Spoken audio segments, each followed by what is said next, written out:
He's back. All right, I was just doing a commercial. Perfect. Hopefully you get sponsored by them. I'll be upset with that. Yeah, we'll be like, look, Hire me for a job. in order for us to accept you as our sponsor, we're gonna need a few things to sample. Yeah, So sorry. Maybe we'll even make a pilgrimage to your brewery and do one of our episodes in the brewery, you know, if we have to.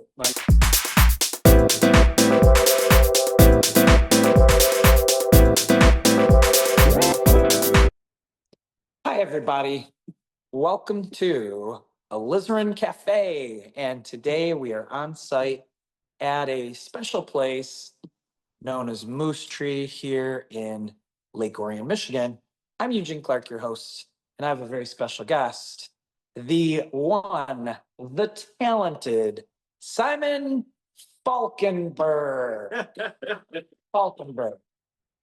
And so we're going to learn a little bit about Simon today as we dive into this episode of our Alizarin Cafe. Now, I was telling Simon that the word alizarin comes from a color that we use when we're painting. It's called alizarin crimson, and it's sort of a purplish red. And what we learned about this color is that it's organic. It comes from a plant called the madder plant, and it actually comes from the roots. So in understanding the organic nature of this color and the richness of this purplish red, it just kind of led me to want to use it as the title for this program because I enjoy the fact that right now we're going to have an organic conversation. So, hello, Simon Falkenburg. How are you? Good. How are you, buddy? Awesome. It's great to have you here in Moose Tree, and we're drinking something that Simon provided for the show. This is a Founders Brewery. They are our sponsor today. And so they're sponsoring this episode. And this is a Scotch ale. So it's really got like a nice flavor to it. It's got a little bit of a kick, a little bit more alcohol per bottle than your typical beer. So cheers. Cheers.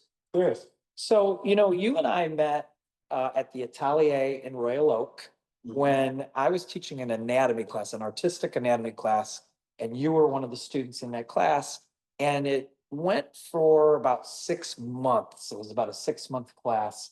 How did you feel about taking a class that lasted that long? And had you taken any other class of that length ever before? It was more than 6 months. I think it was 7 or 8 because it started in January and I think ended August. Oh, yeah.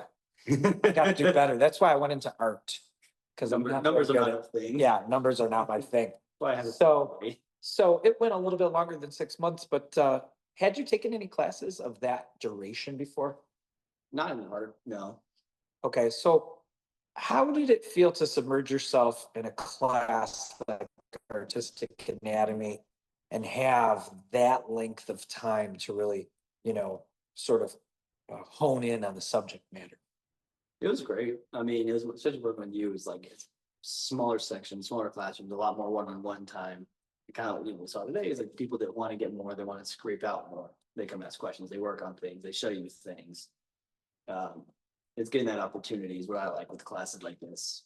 You know, it's getting to work with an actual private artist that he's been in the industry for a long time, has his skill unmatched, and teaching an anatomy class, like, cool. Hey, why has this been like this? Oh, it's because of this. It's great. So the one-on-one factor when you're in a university, let's just say like the University of Michigan, and maybe you're in the business school, which is really popular. And so there's a lot of students. So therefore there's going to be classes that are going to have quite a few people in there. Yeah.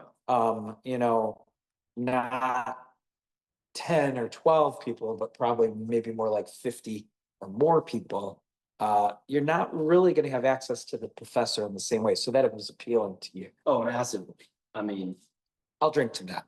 That was a big part of it. It's like, well, that's why I still work with Andrew at the Atelier because it's one-on-one. We like, I feel bad when he gets paid by head that comes in class, and I'm like, the days are just like me and one other person. I'm like, yes, get to have 50% of his time. Yeah, that's true. Like, trying to squeeze that out as much as you can, and then getting teachers that are also actively engaged. They're just not running through, oh, yeah, do this, do A, then B, then C.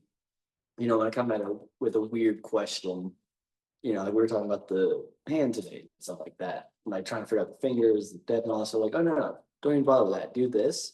Ah, it's like this, and we started playing with a few things here and there.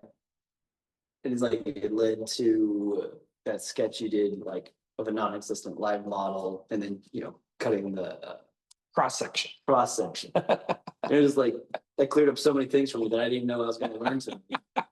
I love that. I love that. Well, what I think is great when you're in small classes, like the class. So right now, you're my assistant for the current artistic anatomy class that we're doing here at Moose Tree in this space.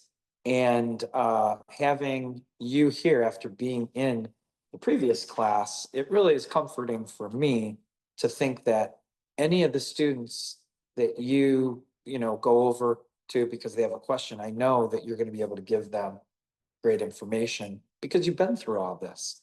And, feasibly, you have more of a knowledge of the subject than any person in here because you've taken the class. So I know that. But, we have 10 people in here. And so you as the assistant, part of the deal that we worked out is for you to also have the opportunity to be a student in the class when you have questions and when you want to, work from the skeleton or the lectures or any of the stuff, access any of it. That's part of the deal.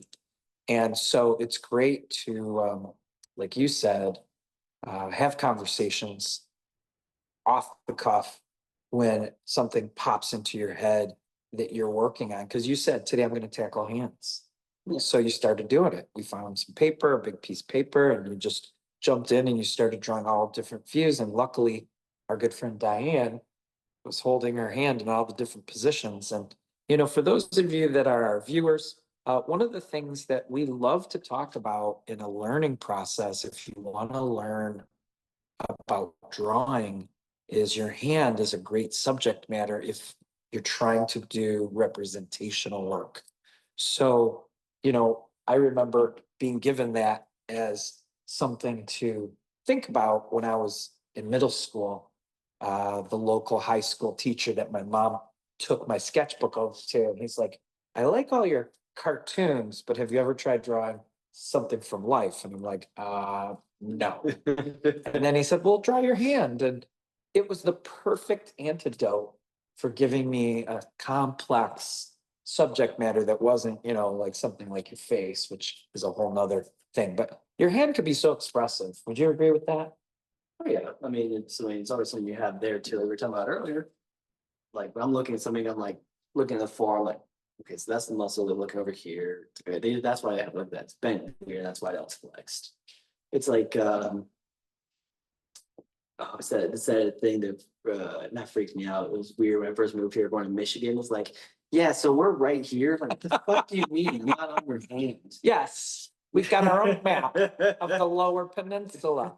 Those of you that might be viewing this in a different state, you got to know that when you come from Michigan, we always carry a map of our state, at least for the Lower Peninsula. Now, if we want to do the Upper Peninsula, we got to go like east. All right, but that doesn't happen too often. So, but if you're someone like Simon, who's a transplant, now I know that you own a place in Hawaii. So that is something that you've shared with me, but I'm learning that you're not from Hawaii. So where are you from? Born and raised North Carolina. North Carolina, one of my favorite all-time places. My family has sort of adopted that as like our second love for where we want to travel. And part of it is because of the ruby mines. Now, did you have any experience growing up going to those ruby mines? I couldn't tell you. I remember my dad would always take me to like gemstone panning. You would get huge swatches. That's what I'm talking about. Yeah, we just call it ruby mines. I remember, yeah, it's stuff like that. I mean, like, yeah, you have all the dirt and then Yeah. it's got all the things, but you can't see them until you put them in and you run them through the water. yeah. Yeah. So, So you remember that? oh yeah, that was like, I remember me and my dad doing that, finding stones here, stones there. And the freaking dad joke he always hit me with, I was like, hey dad, what's this? He's always leave it there. It's like, leave it right there. Go to the next one. Leave it there. It's a very rare stone. It's called leavathere. Oh, wow. Look, I found some leavathere. Yeah, that means leave it right there. Because we're not taking it home. You have like 30 of them. And they're worth nothing. Sometimes you can actually find, I think they purposely in those big buckets, when you pay $40, you're gonna get a couple actual real deal, Oh yeah. whatever, a ruby or something like that, but it's gonna be like this big, microscopic. Well, I know like they'll have them and they'll one of them was a geo kind of thing. Like you had to cut the actual dirt and everything around it. 'Cause I have some at home. My parents, my mom didn't get rid of them. If they're still sitting there, like they're uncut, I think sapphires that I got. That's cool. They were cool. So how many years did you, growing up in North Carolina, how old were you before you moved away from there?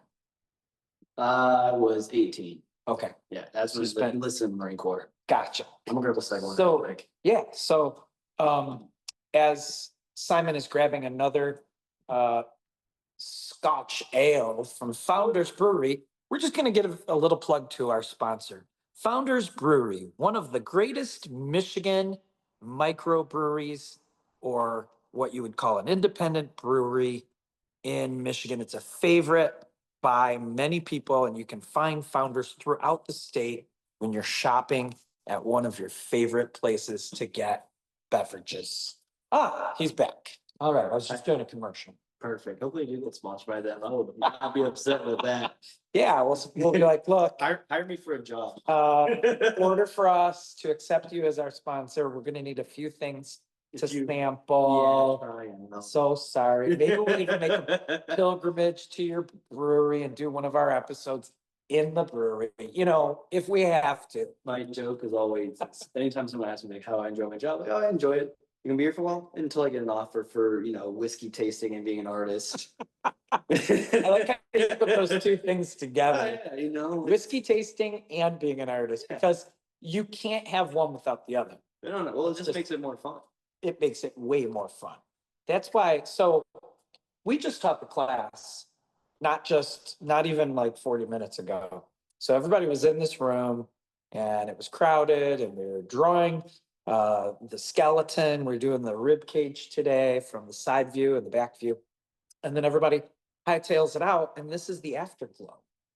And we're turning our afterglow into an episode for you guys. So when the weather was a little bit warmer back at the beginning of September, we were outside in the parking lot doing what we called a tailgate. So it was an artist's version of a tailgate, but now the tailgate is inside. So I don't know if Like it's still 40 degrees outside. Yeah, it's pretty cold out there. So we love the comfort of being in here, Moose Tree, for our tailgate. Does this still constitute as a tailgate, even though we're indoors? Yeah. Okay, it's an indoor tailgate. That's what we call it. Cheers to that for your second brewski. Mhm. So here's what I want to know. I just told you that North Carolina, I have an aunt that lives there. I've taken my family there multiple times for vacations. We love the Smokies. We love going to the Nantahala River and doing the whitewater rafting. Have you done that? I did that when I was a kid with my dad. Okay, so give me one of your fondest memories of North Carolina from that time of your life. Like when you think back to growing up there, what's one of your fondest memories of that place? I worked with my dad, I think, ever since I was like 10 or 11 during the summers. He owned his landscaping company and worked with him. It was summers in Wilmington, North Carolina, which is like sand, gravel, hot. It was a good time. And in my dad's side of the family, we learned to play cards when we were very young. Like really young. As soon as you're able to sit in your own chair, you learn to play cards. What are some of the games? Texas Hold'em, Buck'em, Bellies Up. Oh, casino. I remind you, if you ask me how to teach, I couldn't teach right now to the general rules. Genuinely, but Wow. What about around here? They love euchre. yeah, never heard it till I got here. Yeah, good old Michigan. But so we'd work through the day, and then there would be poker nights throughout the entire week. It was a league they played it with like points and whatnot. And I've been playing cards since I was like 6. And so my dad took me in there, because he plays in this league. And I was there, and he was like, "Oh yeah," and he signed up, and I'm like 10 at the time. And I remember this one person was like, "I mean, is he any good? And you beat you, sign him up." And then they told me like, no matter like you can get placed, but you can't write your name on the place. Like someone else can get it. And I played for a bit, got pretty good, learned how to play here and there, and I loved it. I love playing Texas Hold'em. It was just a lot of fun. And you got good at it. Yeah, I got really decent at it. Wow. I do remember the first time I won a game. I won against this older woman. She was so upset that I beat her. I was doing really good from the start of the game, and I just kept building and building and building and got to her. It was just one-on-one, final table, and like I'm like 13 or 14 at the time. And I had good hand. Okay. I kept making her, call my raises, kept pushing her. And I was hoping she'd get out so I could just nickel and dime her out, but she kept going. I was like, okay, well, I'm gonna make you go all in. And she took her chips and fine, take them. They threw them at me. Oh my And she God. walked away, and I smoked her. She was so upset. Oh my gosh. But the thing was, is like, so I still wasn't in the league because I was only like 13 or 14. So she still got first place. But the fact that she lost me upset her. Oh, Great my memories. gosh. But you have bragging rights. Oh yeah. What's up with these young people actually like, getting good at these things and figuring stuff out at a young age and then surpassing the elders who have been playing this stuff for 50 years. And then as a greenhorn, come in and snatch up all the prize money. What's up with that? I mean, a lot of it's just luck too. That was just kind of a big thing of it. You have good. What was it? Texas Hold'em is the easiest game to learn, but it takes a lifetime to master. Wow. And it's gonna be a balance between having good luck for the night. If you have good luck but bad skill, you're not gonna do well. Most times it's gonna be in the middle. You're gonna have bad luck and good luck, depending on your skill is gonna need to adjust. You heard it first right here at Alizarin Cafe. We're going to end our episode. So cheers to our good friend Simon, but we're going to get Simon back. A double dose of Simon, folks. We're going to bring him back for another episode. So right now we're going to wave goodbye. We'll say, see you guys. Thanks so much for joining us. And we'll see you again on our next episode.